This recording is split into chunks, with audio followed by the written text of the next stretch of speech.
খুনি হাসিনার পুচ্ছে আমরা একটি কুশপুতলিকা দিয়ে আগুন ধরিয়ে দিয়েছি। আমরা সারা ঢাকা সহ সারা দেশে এই কুশপুতলিকা আমরা ছড়িয়ে দেব ইনশাআল্লাহ। সুতরাং আমরা যাদেরকে আমাদেরকে ভয় দেখাতে চান, আমাদের সেনাবাহিনীকে যারা বিতর্কিত করতে চান, সেনাবাহিনী প্রধান সহ সেনাবাহিনীর যারা আমরা বলবো যে যাদের বিরুদ্ধে অভিযোগ উঠছে, আপনারা এই শান্তি এবং স্বাধীনতার প্রতীক সেনাবাহিনী শক্তিশালী হলে বিপ্লব শক্তিশালী হবে আমরা মনে করি। আপনারা ছাত্র জনতার আন্দোলনের স্পিরিটকে ধারণ করুন, এটাই আমরা চাই। আজকে এই আমাদের গণ অভ্যুত্থানের 9 থেকে 10 মাস পেরিয়ে গেল। আমরা কেন দাঁড়াবো? আমরা কেন আসবো এই রাজপথে? কাদের জন্য ওই চেয়ার? আমাদের জনাব অ্যাডভাইজার স্যাররা যেখানে বসে আছেন তারা কি জানেন নাকি তারা পুষছেন? আমাদের মন্ত্রণালয়গুলোতে আমার কথায় সহজ ভাষায় হলো সরিষার মধ্যে ভূত আছে।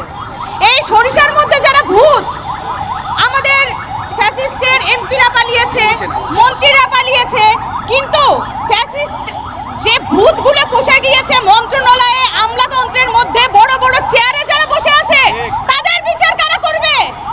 আজকে এই 10 মাস পরে এসে 9 মাস পরে এসে আমরা কেন আবার রাজু ভাস্কর্যে দাঁড়িয়ে সেই ফ্যাসিস্টের প্রতীকী ঝুলাবো? যাকে আমরা মানুষ মনে করি না, যাকে আমরা অমানুষও মনে করি না, যাকে কোনো জন্তুর কাতারেও ফেলা যায় না, সে কি করে নারী হয়? তার জেন্ডার কি করে হয়? এই খণ্ডন আমাদের জন্য অত্যন্ত লজ্জাজনক, এই খণ্ডন আমাদের জন্য অত্যন্ত দুঃখজনক। আমাদের কোনো দল নেই, আমাদের শত্রু তারাই অপশক্তি, ফ্যাসিস্ট। আমাদের কোনো দল নেই, আমাদের একই পথে, শান্তির পথে, বিপ্লবের পথে যারা আমাদের সাথে ছিল, সে হতে পারে জামাত, সে হতে পারে বিএনপি, সে হতে পারে এনসিপি বা অন্য যে কোনো দল, সবাই আমাদের একই পথের সারথি। এই ফেসিবাদের যেসব দোসর সরকারে বেসরকারে যেখানে যেখানে আছে তাদের সবাইকে চিহ্নিত করে সবার বিচার করতে হবে। শেখ হাসিনার বিচার প্রক্রিয়া এখনই শুরু করতে হবে, তার সাথে তার দোসরদের বিচার প্রক্রিয়া শুরু করতে হবে। আমাদের দাবি হলো জুলাই যোদ্ধা যারা, জুলাই যোদ্ধাদের জুলাই বিপ্লবকালীন যত কর্মকাণ্ড সবগুলোকে আইনি ভিত্তি দিয়ে এখনই আইন জারি করতে হবে, যাতে করে তাদের ভবিষ্যৎ নির্বিঘ্ন থাকে। আমাদের দাবি হলো যারা হলুদ সাংবাদিকতা করছে, এই সব মিডিয়াকে চিহ্নিত করে এই মিডিয়ার মালিক এবং আমাদের অপসংস্কৃতির সাংবাদিক, তাদের বিরুদ্ধে আইনি ব্যবস্থা গ্রহণ করতে হবে। আমাদের দাবি হলো শেখ হাসিনাকে উদ্ধার করার পর এখন আওয়ামী লীগকে নিষিদ্ধ ঘোষণা করতে হবে। আমাদেরকে দাঁড়াতে হবে একত্রে, কাঁধে কাঁধ মিলিয়ে।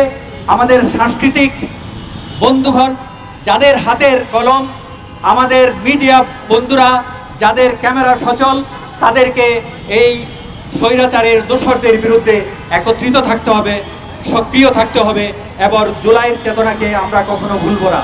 প্রথমত কোনো রাষ্ট্রের শিল্প এবং সংস্কৃতি সহ রাষ্ট্রের যে মূল জায়গা দখল করতে গেলে তারা যে কাজটা করে সেটা হলো শিল্প সংস্কৃতির মধ্যেই ঢোকে এবং তথাকথিত বুদ্ধিজীবী এবং যাদের প্রভাব বিস্তার করার মতন ক্ষমতা আছে তাদের দিয়ে সবচেয়ে খুনি, সবচেয়ে জঘন্য মানুষটাকে গ্রহণযোগ্য করার জন্য এমন একটা সফট ইস্যুকে সামনে নিয়ে আসে যে তখন মানুষ ভাবতে থাকে আসলেই সে দোষী কিনা।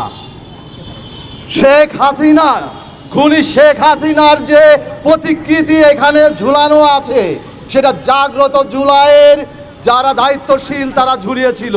আপনারা দেখেছেন হেফাজতের যেই প্রোগ্রামটা হলো এবং তারপরে সেই আমরা পত্রিকায় প্রচার দেখলাম যে এটাকে নারীর প্রতি অবমাননা। এটা করেছিল কারা? যারা এই অভ্যুত্থানের পক্ষের শক্তি, যারা দীর্ঘ ফ্যাসিস্টের বিরুদ্ধে আন্দোলন সংগ্রাম করেছে, জেল খেটেছে, তাদের সেই উদ্যোগটাকে ঘুরিয়ে দেওয়া হলো নারীবাদের দিকে। ঠিক এরকম ঘটনাই বারবার ঘটতে থাকবে। সেই ক্ষেত্রে যারা সাধারণ মানুষ তাদের হয়তো বা মতামত বা বিপরীত দিকে তাদের মতামত ঘুরিয়ে দেওয়া যেতে পারে, কিন্তু আমরা যারা দীর্ঘদিন ধরে এই রাজপথে আমাদের শ্রম ঘাম এবং রক্ত দিয়েছি, যারা ফ্যাসিস্টের বিরুদ্ধে আন্দোলন করেছি, যারা তাদের রক্তচক্ষুকে অন্ধ করে দিতে সক্ষম হয়েছি, তাদের বোঝালে চলবে না। আপনারা ভালো হয়ে যান।